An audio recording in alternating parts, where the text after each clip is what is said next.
Y me tuve que esperar como un año sin pasaporte. No podía salir, estaba atrapada. Estaba súper deprimida de que no me dan permiso de vivir ahí. ¿Y en qué momento notaste que hubo un punto de quiebre en algún momento? Hubo muchos, ¿Sí? hubo muchos. Yo toqué muchas veces el fondo, la verdad estaba súper deprimida, sobre todo en invierno. O sea, me acuerdo que más o menos cuando fue ese proyecto, iba a ser verano. Y yo me acuerdo que de ese proyecto, pues a mí me habían pagado pues, bien, ¿no? Yo dije, ¡ay, me voy a México! Pero tocaba, ¿cómo se dice? Reanudar mi permiso para vivir ahí.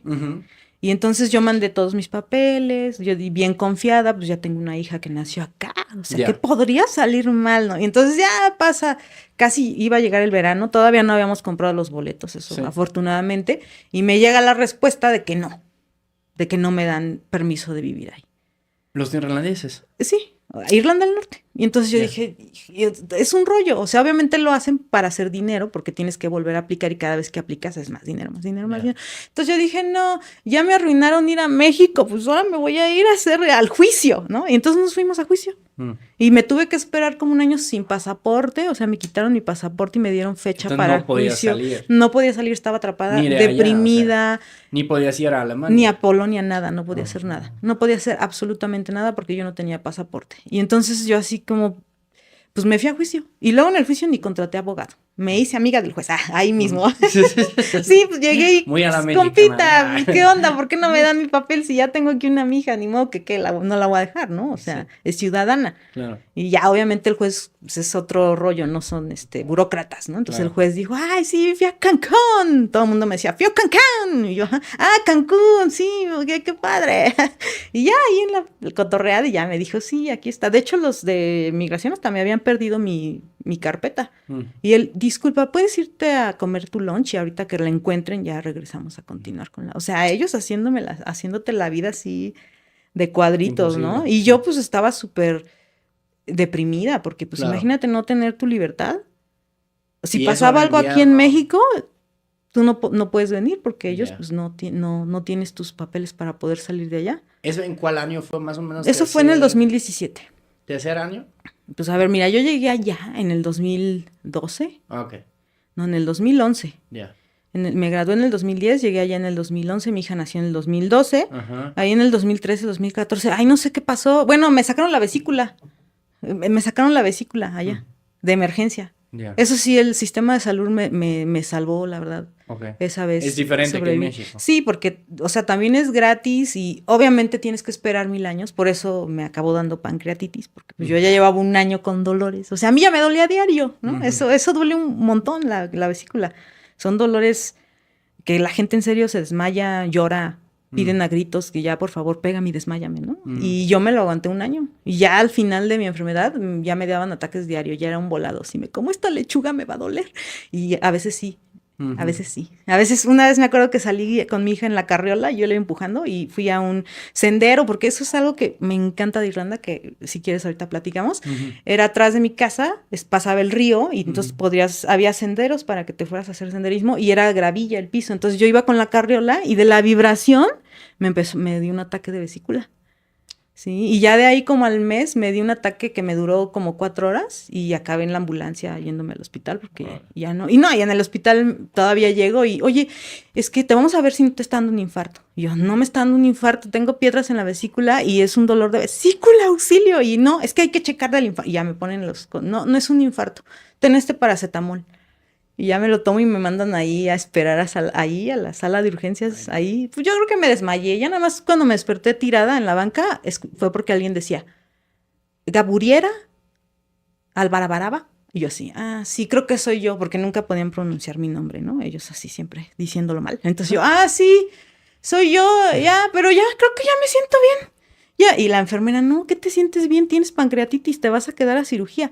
Y yo, no, pero ya, ahorita siquiera vengo mañana. No, ¿qué mañana? Ya me metieron ahí, ahora el morfinazo, ¿no? A la madre. El morfinazo. Y todavía no me avisan que para el morfinazo no te debes acostar. Y yo así, me siento. Y ellos, no, siéntate. Y yo así de hijo, ¿no? Pero ya de ahí, ya que me ingresaron, excelente servicio.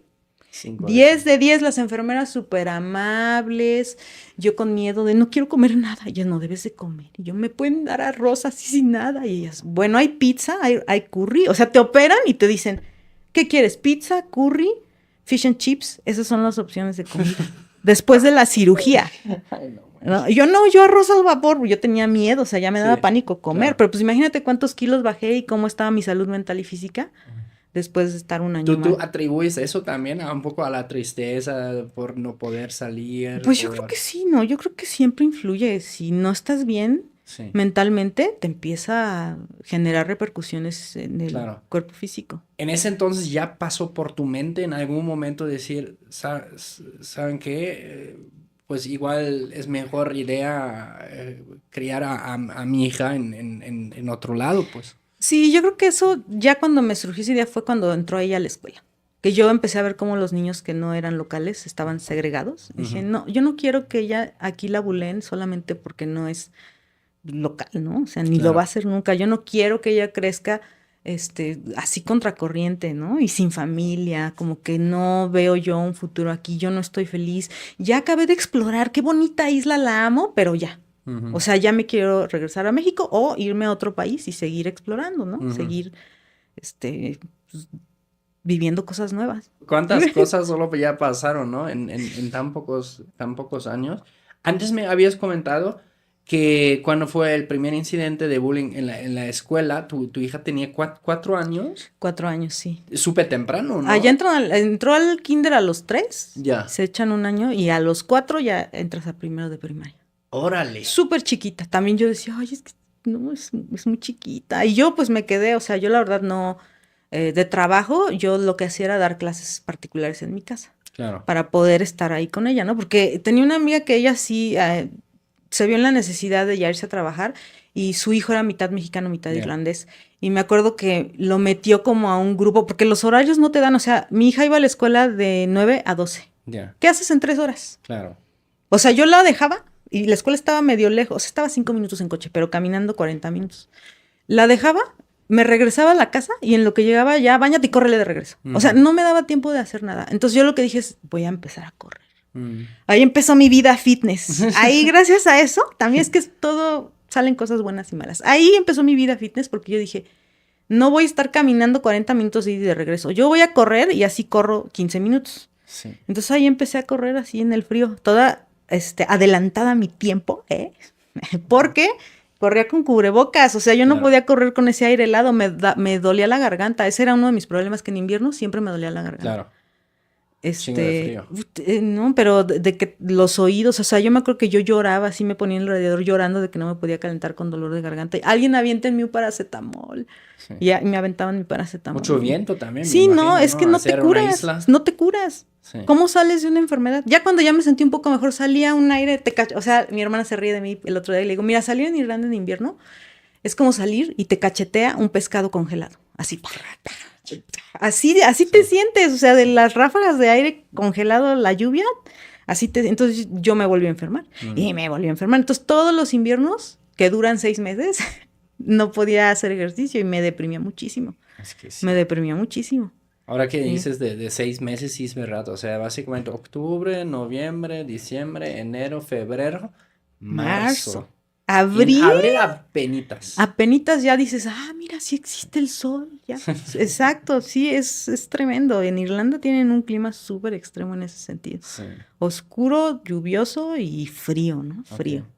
Sí. ¿Y cómo lograste salir básicamente ahí? Porque claro, no es fácil, ¿no? De dejar, digamos, atrás una vida, lo que construiste ahí. Pues mira, yo ahí me hice el coco wash, la verdad. También aprendí a soltar. Ya. ¿Cómo viajas más fácil? Viajando ligero.